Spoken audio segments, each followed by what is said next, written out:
रीवा जिले के सेमरिया विधानसभा क्षेत्र से कांग्रेस विधायक अभय मिश्रा ने शनिवार को प्रेस कॉन्फ्रेंस आयोजित कर सरकार और प्रशासन पर गंभीर आरोप लगाए हैं तथा उन्होंने लगाए गए आरोपों में पुलिस प्रशासन की पोल खोली है, जिसमें विधायक ने बताया कि पिछले 3 वर्षों के भीतर जिले भर में संचालित थानों में करीब 25,176 आपराधिक प्रकरण दर्ज किए गए हैं, जबकि वहां जो महिला संबंधी अपराध का ग्राफ ही 500 के पार पहुंचा है। बावजूद इसके पुलिस की टीम अपराध की घटनाओं को कम करने की बजाय सीएम और डिप्टी सीएम के प्रोटोकॉल में व्यस्त रहती है।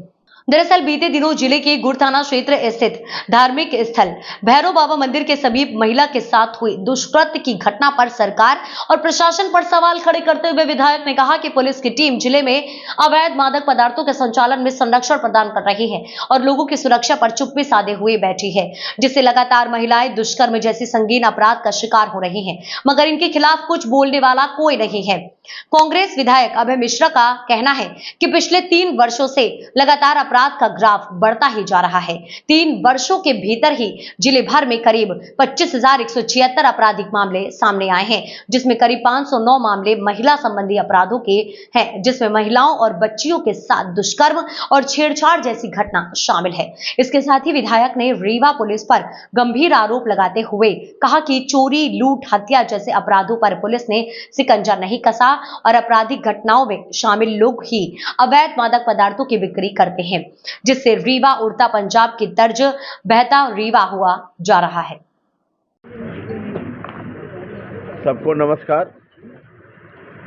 दीपावली की सबको अग्रिम शुभकामना है। साथ में दुख भी है कि ऐसे त्योहार के अवसर पर हम लोग शर्मसार हैं कि हमारे ज़िले में इतनी दुखद घटना हुई कि हमें शर्म से हमारा सर ऊपर नहीं उठना चाहिए।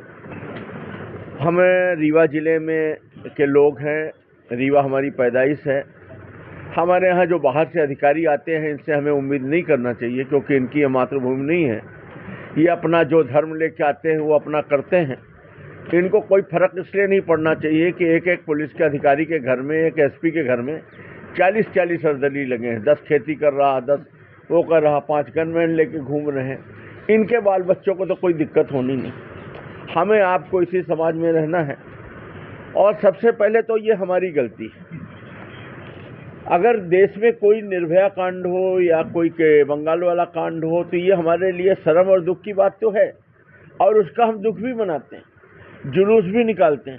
लेकिन हमारे घर में, हमारे रीवा में अगर किसी बच्ची के साथ ये कांड हो जाए तो हमारा खून नहीं खौलता।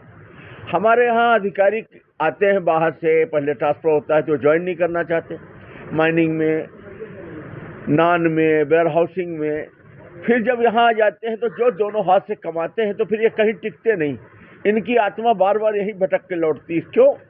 क्योंकि दूसरे जिले में भी ये वही आदत लेके जाते हैं और लूट करना तो चाहते हैं, पर वहाँ की सोसाइटी अलाउ नहीं करती, वहाँ का समाज एक्सेप्ट नहीं करता, वो वहाँ के बाकी लोग उसमें लय ताल नहीं मिलाते, तो ये लौट के फिर रीवा की ओर भागते हैं। हमारे यहाँ ये कल्चर है कि तू भी लूट, मैं भी लूटूं, तेरे साथ घटना हो गई मुझे क्या मतलब, मेरे साथ हो गई तुझे क्या मतलब। बहुत स्वार्थीपन। ये हमारे लिए बहुत दुखद बात है और इसको हम स्वीकार करते हैं कि हमारी कमी।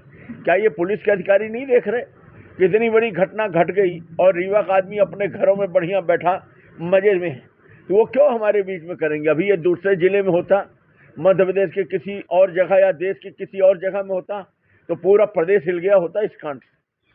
आज हमें दूर के कांड के लिए मोमबत्ती का जुलूस लेके निकलते हैं, अपने घर की बच्ची के लिए हम नहीं निकल सकते। तो ये यहाँ के अधिकारी देख रहे हैं तो वो क्यों ना करें? उनको क्या फर्क पड़ता है? इतनी बड़ी घटना घट गई, कोई नेता ये कृत्य नहीं चाहता, चाहे वो पक्ष का हो, चाहे विपक्ष का हो, चाहे हमारे विरोधी हो। हम ये नहीं कहेंगे कि कोई भी ऐसा कृत्य चाहता है, पर रीवा में लगातार आप देख रहे हैं, आप सब जानते हैं, आप समाज के बीच रहते हैं कि रीवा की आम आदत, आम घटनाओं में हो गया है कि लोग इस तरह की घटनाएं ये कुछ सामने आ जाती हैं, बाकी रोज हो रही, ये नशेगत हो रही।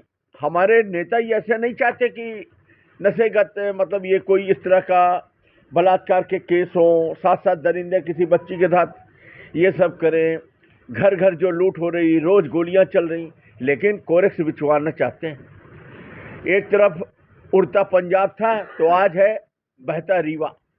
रीवा में कोई रिश्ता करने को तैयार नहीं। हर कोई जानता है कि रीवा मतलब कोरिक सिटी, नशे की चपेट में है रीवा। ये आखिर ये हमारे नेता ऐसे अधिकारियों को क्यों संरक्षण दे रहे हैं? ऐसे पैकारी करने वालों को अपने बगल में बैठाकर क्यों फोटो खिंचवा रहे हैं? क्यों उनके ऊपर हाथ रखे हुए हैं? जो टीआई शराब के कारोबार में, नशे के कारोबार में पार्टनर है, पूंजी लगाए हैं, उनका स्थानांतरण क्यों नहीं हो रहा? ये सब एक ज्वलंत प्रश्न है जो सबके सामने हो रहे हैं। और ये जो संरक्षण की राजनीति है, इसी के कारण आज हमारा रीवा जिला कोरिक सिटी बन चुका है।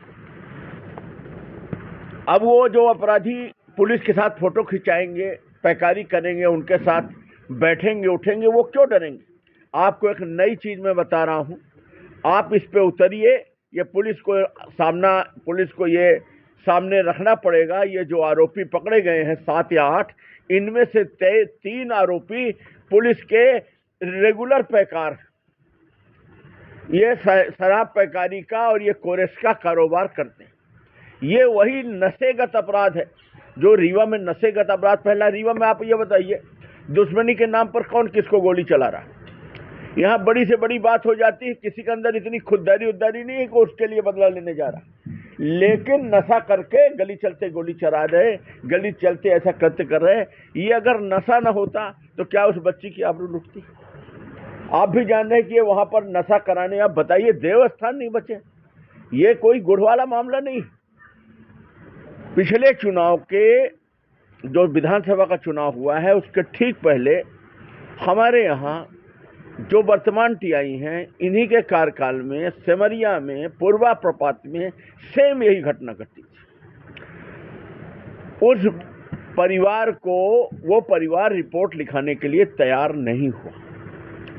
हम सब कुछ जानते हैं, लेकिन हम उसका, एक तो उसकी इज्जत क्यों खराब हो, दूसरा बात पुरानी हो गई, तीसरा वो मना कर देगा तो क्या रह जाएगा। लेकिन ये बात पुलिस को भी मालूम थी, पुलिस तक ये बात थी।